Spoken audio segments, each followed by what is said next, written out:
그래서 그것들에 대해서 이제 실물을 잘 보시는 분들을 모아서 부동산 시장 감독원 만들면 생각보다 더 이런 조사들이 엄격해질 거다. 네. 그럼 부동산 사거나 팔 때 사실상 제가 흔히 말하는 그 초대장 무조건 받으실 거다라고 말씀드릴 수밖에 없어요. 여러분 안녕하세요. 경제한방입니다. 지난 9.7 부동산 대책 그 내용을 보면 세금이라는 단어는 한 번도 등장하지 않습니다. 그러나 그 행간에도 이 세금의 느낌이 난다. 이 세금 냄새가 난다 하는 분이 있어서 자세히 들어보려고 모셨습니다. 이장원 세무사 함께하겠습니다. 네, 세무사님 어서 오세요. 네, 반갑습니다. 네. 어디서 세금이 보이시던가요? 사실상 9.7 대책만 놓으면 세금 이슈가 뭐 얼마나 있겠냐라고 느낄 수 없어요. 사실은 불가능한데 올해 초에 이제 3월 19일 대책 때부터 꾸준히 뭔가 빌드업이 됐었는데 그 빌드업에 거의 이제 제가 확정을 짓게 된 게 이제 정점에 맞다. 네, 9월 7일 딱 보면서 이제 주택에 대한 사거나 팔 때 자금에 대한 세무조사가 많이 일어나겠구나라고 거의 확정을 지을 수 있었습니다. 이번에. 일단 내년까지는 특별한 변화는 없을 것 같아요. 내년 1월까지는. 네. 근데 그 이후를 지금 보고 계신 건가요? 네, 그리고 지금 당장 세금에 대한 변화가 있는 게 아니라 당신이 주택을 사거나 팔았을 때 세금에 대해서 지금 이걸 활용해서 당신에게 추징이 늘어날 수 있다라는 점을 이제 말씀드리고자 하는 게 그렇죠. 이번 대책의 핵심이죠. 제가 그 대책을 봤을 때는 굉장한 수사권이 발동될 것 같은 그런 느낌 있잖아요. 네, 보니까 뭐 맞습니다. 수사 관련 조직 신설을 아예 추진을 하겠다고 했고 네. 특사경까지 포함이 됐잖아요. 맞습니다. 그 특사경 들어간다고 하면 수사 들어간다는 얘기예요. 맞습니다. 불법 거래에 대해서. 네. 당연히 세금과 연관이 안 될 수가 없는 네, 거죠. 맞습니다. 첫 번째로는 부동산 시장 감독 기능 강화하겠다고 했죠. 저는 이제 가장 거의 마지막쯤에 있는 한 5가지 이슈에서 제가 이제 세금이나 이제 부동산 거래할 때 주의점이 생기겠구나라고 생각을 했거든요. 그래서 이런 부동산 시장 감독원을 만들 것 같은데 그러면 다양한 기관에 이제 당연히 합쳐져서 만들 거예요. 자, 여기 보게 되면 네. 국토부, 금융위, 맞아요. 그다음에 국세청, 경찰청, 그렇죠. 금감원. 결국은 복합적으로 보는 거예요. 각각 기관마다 보는 시각이 사실 다 다릅니다. 그러니까 취득자금에 대해서만 소금형해라라고 하는 건 국토부, 부동산원 이쪽일 수 있는데 그것을 넘겨받아서 세무조사를 하는 거는 또 국세청이거든요. 근데 이거를 한 큐에 하자. 그리고 만약에 가격을 띄운다거나 이런 것에 대해서는 수사권까지 도입하겠다. 말 그대로 부동산에 대한 너무 잘못된 불법 거래를 하지 그렇죠. 말라는 거죠. 그러니까 가격 딱 띄워놓고 계약 해지하는 거. 맞습니다. 그대로 이제 말 그대로 계약을 이제 가정을 통해서 하는 그런 경우 있잖아요. 네. 그런 거 다 잡아내겠다라는 거죠. 그죠. 네. 그게 이제 딱 두 번째 있는 나온 사항인데 잘 말씀 주셨는데 주택 매매 계약 신고 관리 강화도 하겠다.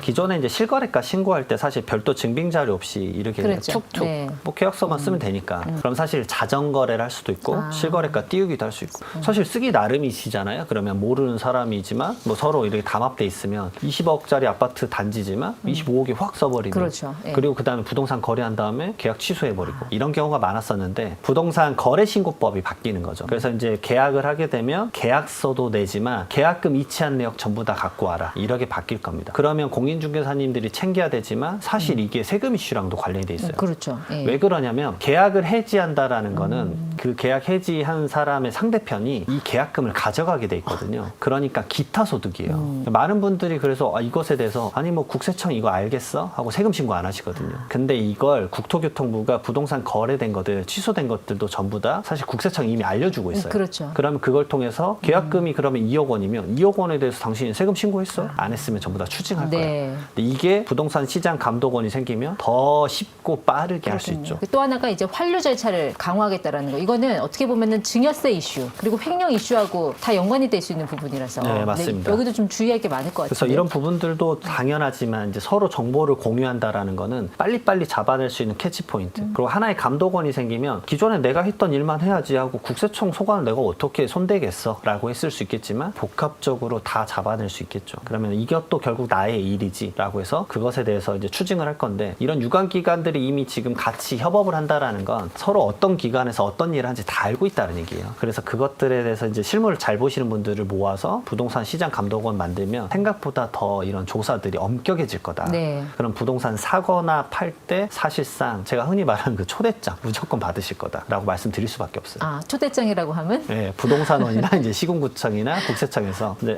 당신의 이제 취득가액을 알아보고 네. 싶다라고 이제 초대장이 거래량이 날라올 거다. 그럴 수 있죠. 예. 예. 이제 우리 세무사님의 본 게임이에요. 불법 의심 사례 네, 세무조사. 세무조사. 네, 이건 곧바로 이제 세무조사 들어간다는 얘기죠. 이제 정말 전화 많이 올 것 같아요. 집 살 때나 팔 때나. 이미 대책하고 나서 이제 두려워서 조사 오시는 분들이 많은데 그분들 중에 대부분은 2017년도부터 2021년도에 주택을 사거나 팔았던 경험이 있으신 분들이에요. 왜냐하면 그때 느낌이 난다라고 하시는데 제가 명확하게 말씀드릴 수 있는데 거의 그때랑 패턴이 비슷해졌어요. 그러니까 과거부터 좀 말씀드리면 3월 19일부터 대책이 쭉쭉쭉쭉 나왔고 그 다음에 조사 사례가 있었는데 그때 쭉 보게 되면 15억 원에 대해서 조사해라. 그리고 13억 8천, 그 다음에 서울시 8월 달에는 8억 원. 그리고 최근에 8월 말에는 경기도에서는 3억 1천만 원에 대한 주택에 대해서도 조사가 있었어요. 말 그대로 거래 금액이 상당히 낮아졌죠. 이거는 6월 27일부터 가계대출 관리 강화 방안이 나와서 대출 자체가 6억 원까지밖에 주택은 안 되니까 네. 거기서 플러스 2, 3억 원에서 10억 원 미만의 거래량이 많이 늘어났거든요. 그러니까 조사가 이렇게 생각하실 수 있어요. 많은 분들이 고액 자산가들에 대한 주택 거래만 조사하겠지. 또 보통 고가 주택 하면 우리가 20억 이상 생각하잖아요. 맞습니다. 네. 그래서 이 보도자료도 그렇게 돼 있어요. 고가주택, 신고가 거래에서 20억 이상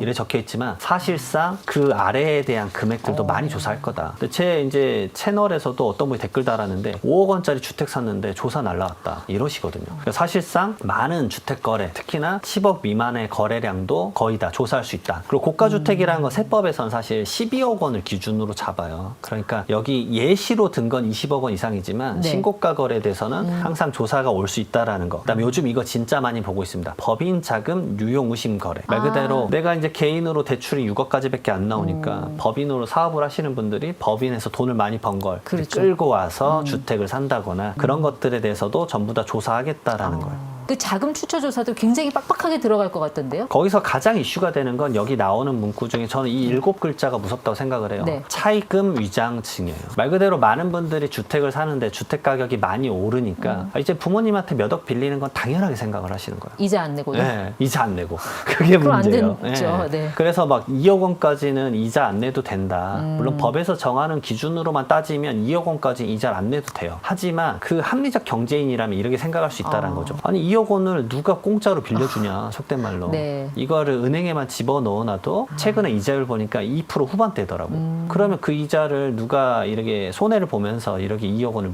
무이자로 빌려주느냐. 네. 이게 좀 합리적이지 않아 보인다. 말 그대로 차입금을 위장한 증여 아니냐라는 조사가 나오는 건데 예. 이게 좀 봐줄 수도 있어요. 근데 이게 강도가 이제 세질 거예요. 왜냐하면 아까 말씀드렸던 서울시 사례가 이겁니다. 왜냐하면 8억 원짜리 아파트를 제3자로부터 사는데 2억 원을 아버지에게 빌린 거예요. 6억은 대출받을 수 있으니까. 맞습니다. 네. 근데 그 2억 원을 빌린 게 진짜 빌린 게 맞아? 당신 이거 증여 아니야? 라는 것을 국세청 보고 조사하라고 이제 이관을 시킨 거예요. 그렇죠. 예. 그러면 그런 것들에 대한 이제 실질적으로 이런 것들을 보고 있다는 얘기는 여러분들이 주택을 좀 싼 걸 사면서도 몇 억을 빌릴 수도 있잖아요.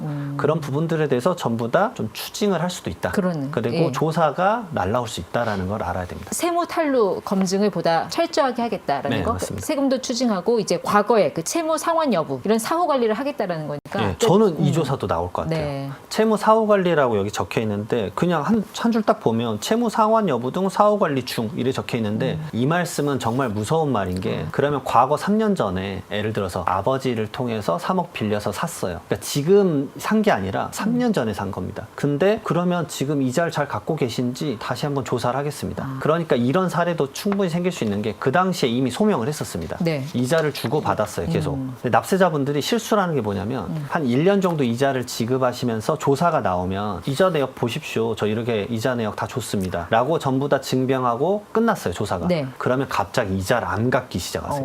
한 번 조사 나왔으니까 이제 끝났겠지. 다시 그렇죠. 또 조사가 있겠어? 그 근데 그것에 대해서 지금 사후 관리를 다시 한다 그러면 한 3년 정도 지난 상태인데 아니 그때 조사 이후로 3년간 왜 이자 1원도 안 갚으셨어요?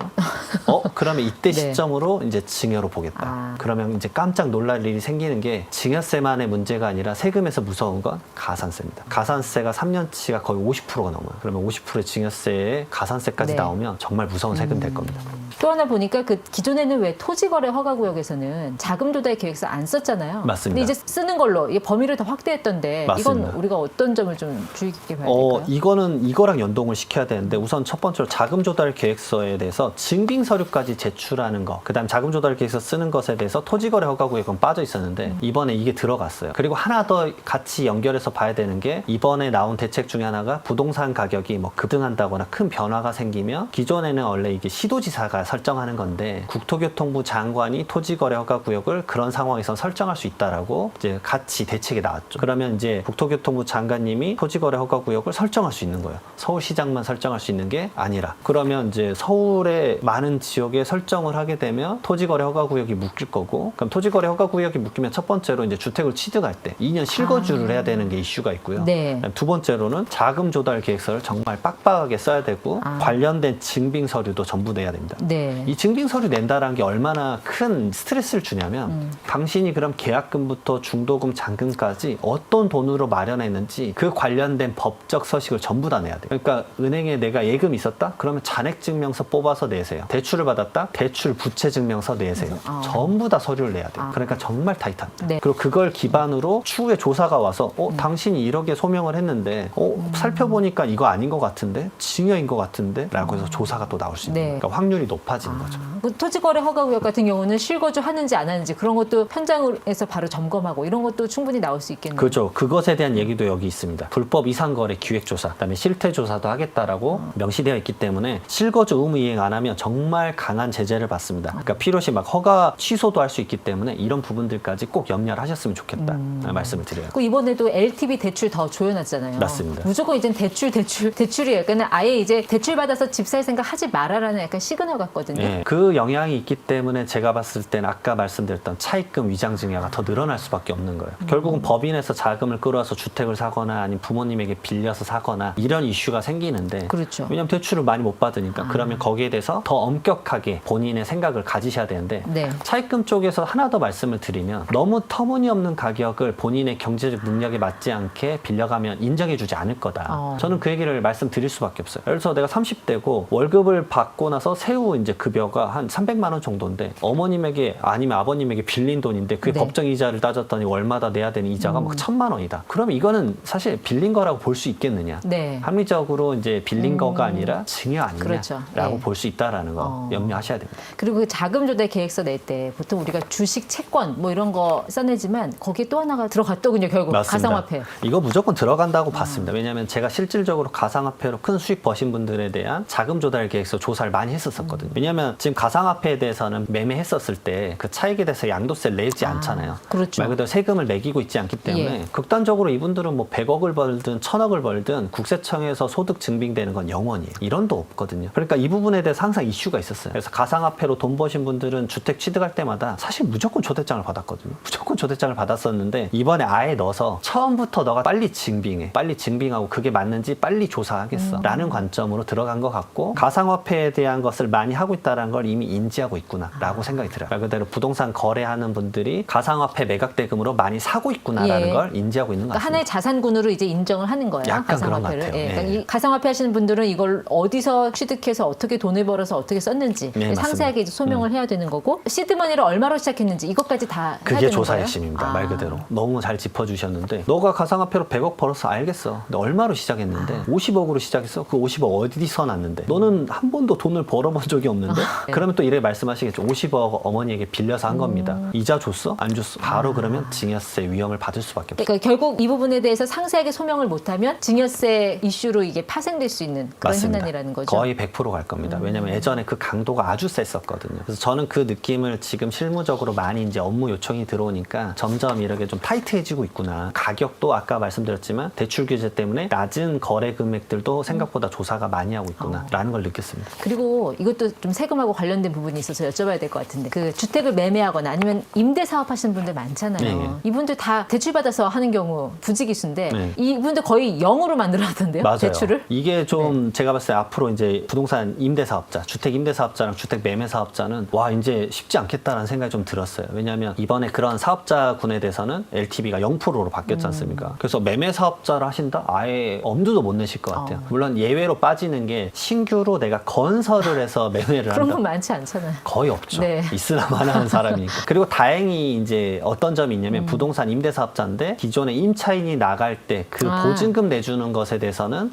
대출에 대해서 일부 허용하겠다. 그건 봐줘야죠. 네. 네. 당연히 이거 봐줘야죠. 안 그러면 말 그대로 이제 전세 사기꾼. 네, 그렇죠. 네. 이런 이제 말 그대로 깡통 전세의 임대자라고 낙인이 찍힐 수 있기 때문에 네. 이런 분들은 봐줄 건데 앞으로 점점 이제 세입자를 계속 스위치를 하게 되면서 와 대출이 안 된다. 와 이건 진짜 퀘스천 막 그 생각이 들 것 같아요. 그러니까 변호사님, 결국 이제 세금 이슈가 언제쯤 본격적으로 이슈화 될 것이냐, 그 시기가 문제인데 제 생각에는 내년에 아무래도 지방선거가 있으니까 그때까지는 세금을 내놓지 않고 그냥 거래량을 줄이는 정도로 가지 않을까 싶은데 어떻게 보세요? 거의 동의해요, 저도. 왜냐하면 이번에 사실 세금으로 정책을 한다고 했으면은 조정 대상 지역을 늘렸을 거예요. 왜냐하면 세금은 조정 대상 지역이 늘어나면 그렇죠. 기존에 이미 중과세율이 거의 적용되고 있으니까. 그러니까 취득세나 양도소득세는 조정 대상 지역 내 추가 취득을 하거나 팔 때 중과세율이 맞아요. 적용받는데 네. 여기에 대한 언급 사실 없거든요. 근데 규제 지역 중에서 가장 라이트한 게 사실 조정 대상 지역이에요. 그리고 가장 센 게 토지거래 허가구역이거든요. 근데 이제 세금을 건드리지 않겠다라는 스탠스를 느꼈던 건 조정 대상 지역 언급 없고 토지거래 허가구역을 딱 말했던 거. 그냥 토지거래 허가구역을 묶으면은 거래량이 많이 줄어들거든요. 그렇죠. 왜냐하면 일례로도 최근에 이제 3월달에 토지거래 허가구역 묶어서 강남 3구랑 용산이 거의 95% 이상 거래량이 줄어들었으니까. 그러면 이거를 이제 더 많이 늘린다고 하면 거래량 자체를 이제 거의 이제 줄여버리는 그렇겠죠. 효과로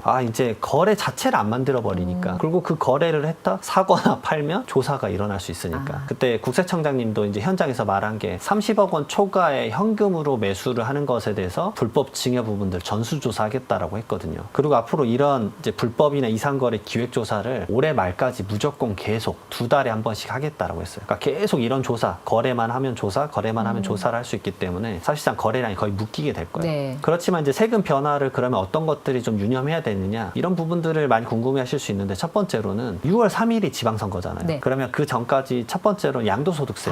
그 5월 9일인가요? 네, 맞습니다. 네, 맞아요. 5월 9일까지 양도소득세 이제 조정 대상 지역 내 이제 다주택자가 팔면 중과 배제를 하는 건데 이거 매년 초에 1년씩 연장하고 있었는데 저는 이게 1년 연장되지 않을까라는 생각을 좀 더 하고 있어요. 그 다음이 이제 2026년 6월 1일 이전에 맞습니다. 종합부동산세 어떻게 될 것이냐. 맞습니다. 네. 종합부동산세인데 이거는 그냥 공시지가 자체가 올라가니까 어쩔 수 없이 점진적으로 상승은 할 것 같아요. 그러니까 공시가는 종합부동산세나 재산세 낼 때 그 과세 표준이 맞습니다. 되는 거죠. 예. 예, 그 공동주택 가격이나 개별주택 가격인데 그걸 기준으로 이제 세를 먹이기 시작하니까 무조건 그 가액 자체가 현실화율 되면 올라가는데 이거 올라가는 게 2026년 4월 맞습니다. 말이잖아요. 예. 그때 이제 대부분 측정해가지고 알려주니까. 그리고 이것에 대한 현실화율을 할 것이냐 말 것이냐에 따른 국토교통부 연구 결과가 아마 빠르면 11월 말에 나올 거예요. 그래서 그것에 따라서 점진적으로 계속 올라는 갈 건데 과거처럼 뭐 조정대상 지역 내 두 번째 주택부터 중과세율 다 매기겠다. 이런 것들에 대한 세제 개편안은 사실 지방선거 이후예요. 그러니까 고민을 좀 하긴 해야 됩니다. 그 전까지는 급격한 변화는 없을 것 같아요. 근데 2026년 7월 말쯤에 세제 개편은 나오겠죠. 맞습니다. 네. 아주 좋은 말씀이세요. 그래서 6월 3일 딱 지방선거 결과에 따라서 7월 말에 세제 개편한 결과가 어떻게 될 것이냐. 갑자기 뭐 세수를 올리는 방향으로 바뀌진 않겠지만 네. 분명 어떤 영향이 바뀌지 않을까라는 생각이 들고요.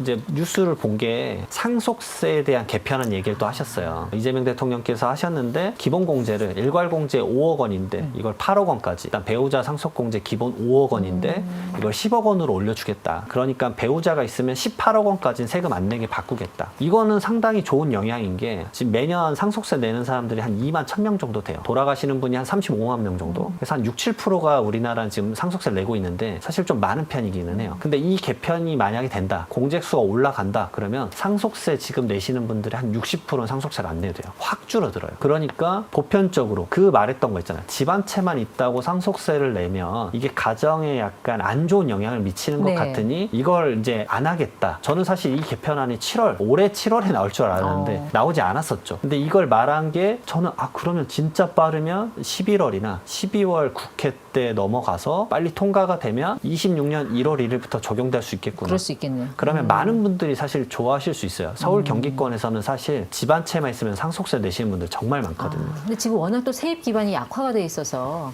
세금을 더 늘리지 않을 수가 없을 것 같거든요. 또 이번에 또 확장 제정했잖아요. 네. 전년보다 한 8% 맞습니다. 늘려서 네. 728조인가요? 예. 근데 이 상속세 그 정도의 개편으로는 제가 이제 다 지금 연구를 한 건 아니지만 매년 거치는 상속세 요즘 평균적으로 한 5조 정도 거쳐요. 근데 이 정도 개편을 한다고 해서 한 1조, 2조 정도밖에 줄어들지 않을 것 같아요. 근데 연에 걷는 우리 이제 국세 총 수입이 한 340조 정도 되니까 비중은 아주 적으면서 많은 분들에게 부담을 줄여준다고 한다면 이거는 상당히 영향이 클 것 같아요. 근데 물론 이제 이게 지방선거에도 영향이 있을 것이냐 이런 고민들까지 하실 것 같다라는 생각이 좀 들었어요. 알겠습니다. 어쨌든 유념은 하고 있어라. 세금을 올릴 수도 있으니 맞습니다. 미리미리 대비를 해라. 그래서 저는 이제 기대되는 게 분명 27년에 와서 여기서 인터뷰를 하고 있을 건데 27년에 어떻게 될 것인가 것인가가 궁금해요, 사실은. 그러니까 어게인 2017에서 2020 네, 다시 그거- 시작되는 거 아닌가요? 그것에 대한 조사는 약간 흐름은 비슷해지고 있으니까. 근데 이제 세금에 대한 중과세가 다시 여개인으로 만약에 돌아갈 것인가는 지금 당장은 엄청 걱정할 바는 아닐 것 같다. 네.